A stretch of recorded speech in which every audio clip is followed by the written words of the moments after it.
taken a step back and done a little soul searching on things that you may have said that could incite people who are not balanced?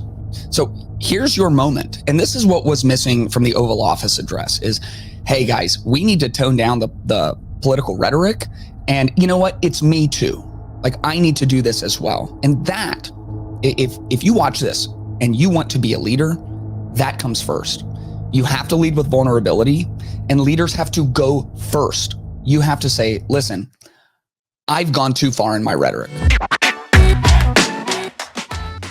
30s and 40s, there was a beloved Lutheran pastor and theologian. He wrote great books like The Cost of Discipleship. His name was Dietrich Bonhoeffer. He's very well known. There have been biographies written about him. There have been glowing books and reviews. He is known as a hero to history, but not just because he was a kind of random Lutheran pastor and author. He's also known to history because he joined a secret military intelligence agency in Germany during Hitler's reign that's main goal was to plot the assassination of Adolf Hitler. And so we look back at Dietrich Bonhoeffer, and most people see him as a hero of history.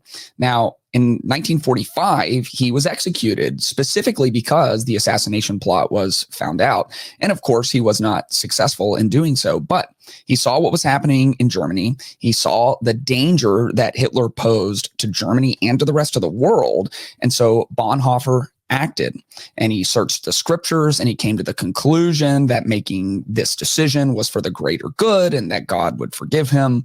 And now we view him as a hero. You probably see where I'm going with this. Wow.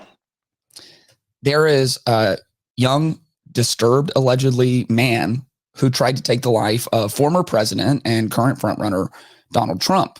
And what is the commonality is the Democratic elites, not all Democrats, not your normal Democrat voter, but the Democratic elites who push the narratives, the mainstream media for 8 years, their main talking point about Trump.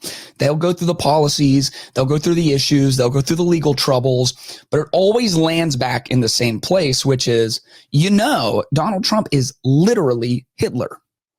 So if he's literally Hitler, well, the guy who attempted the assassination of actual Hitler, he is a hero to history.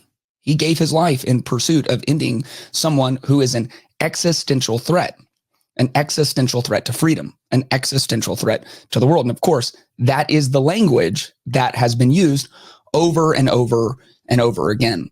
And so after Trump narrowly escaped assassination, many of the same people who have been calling him literally Hitler took to Twitter, took to the airwaves to say, we're praying for Donald and his family. There's no place for violence like this in America. And then there was a small but noisy contingent online who were saying things like, well, I'm sad he missed. In other words, I wish he would have actually pulled off the assassination. And instinctively, we're like, that tweet's a mistake.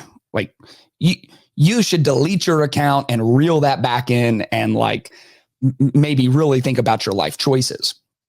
But to give the devil its due, those people who have been informed over and over and over, and information puts our minds in formation. These people have been formed to believe Trump is literally Hitler. He's literally Hitler. If he gets back in, democracy is over. Freedom is over. The American experiment is over. And so you can at least say they're being intellectually honest, the same way that the people who look at Dietrich Bonhoeffer, who was actually going against Hitler, are being intellectually honest that he was trying to stop something that was an existential threat to the world.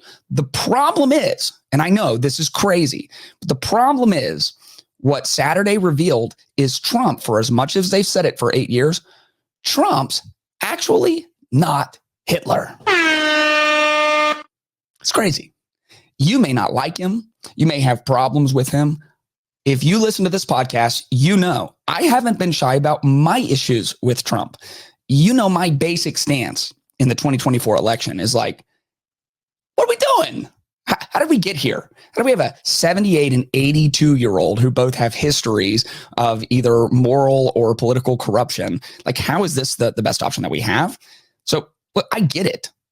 but he's not Hitler, right? I mean, he was president for 4 years and he just deregulated things. He just opened up a lot more freedoms. Wanting to have a border in your country doesn't make you Hitler. It just makes you someone who has a strong border policy.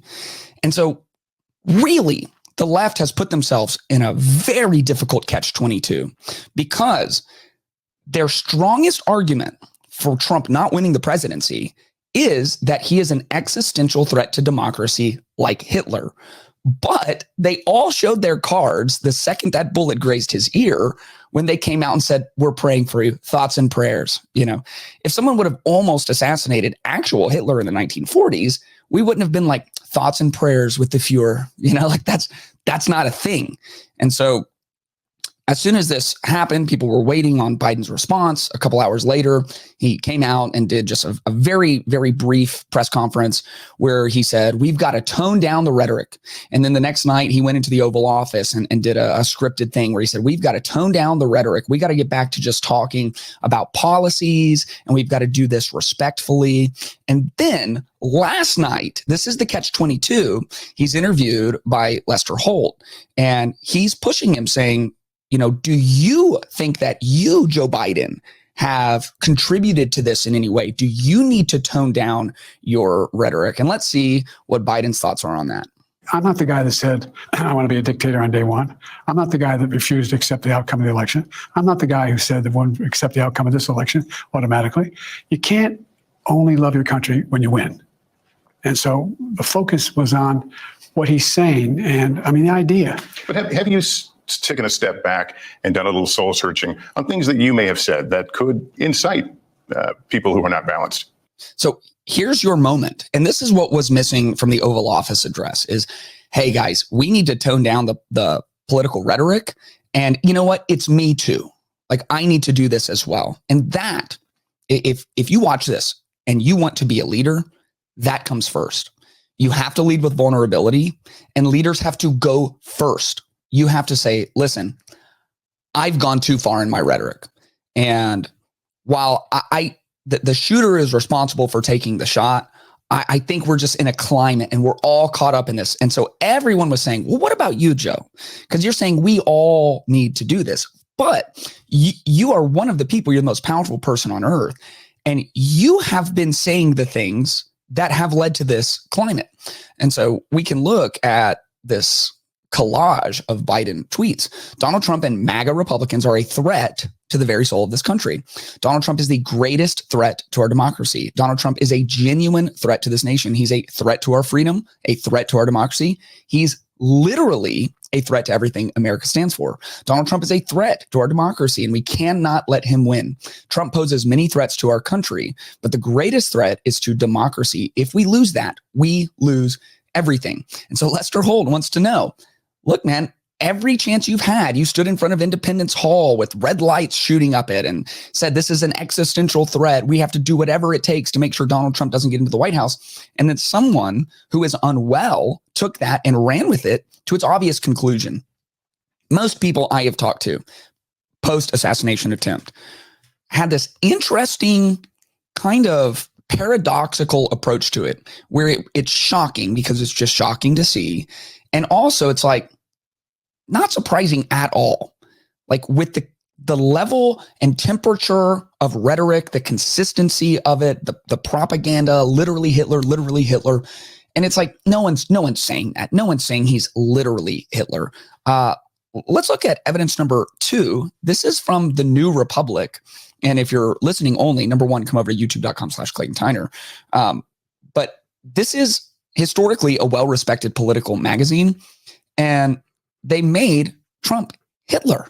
They put the weird, tiny mustache on him. They have him, with Hitler's exact haircut. And it says, American fascism. What would it look like? And the New Republic came out and they defended this.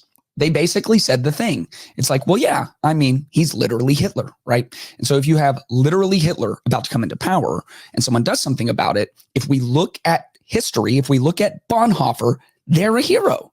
But in this case, they're not a hero because Trump's not Hitler. And so Lester Holt just says very directly, hey, do you think President Joe Biden, that you have done anything? Have you done any soul searching? Or maybe you should bring this down. And here is Biden's response. Well, I don't think, look, how do you talk about the threat to democracy, which is real, when the president says things like he says? Do you just not say anything because it may incite somebody? Look, I'm not engaged in that rhetoric. Now, my opponent is engaged in that rhetoric. He talks. So that's a long answer to say no. He says, this is a threat to democracy. And so am I just not going to talk about that just because talking about it may cause somebody to get up on a roof and try and actually assassinate my political? What am I supposed to do? Not call him literally Hitler? I mean, come on. What do you expect out of me? To be like somewhat honest about the actual political situation in front of us? You got to understand, the night before, when he's on script in the Oval Office, he's like, the RNC's coming up. We should be talking about each other and our policy differences, but we should just be doing it respectfully. It's like 12 hours later, he's a threat to democracy. What am I supposed to do about that? I can't stop talking about it. And so for him to be consistently lecturing the country about having a toned down, less fiery political rhetoric, it rings hollow and hypocritical. Nobody wants to listen to that because he's the guy doing it. It's like if Bill Clinton came out right after the Monica Lewinsky trial and was like, I just want to tell all you husbands out there, I don't do impressions. That's my Bill impression. How to be a better husband, and it's like, are you the guy to do this right now? I appreciate the effort, but this feels like anyone else in the world could give this advice. So it'd be like George W. Bush trying to teach us how to pronounce words correctly. It's like, I love the sentiment, man, but come on. Wow.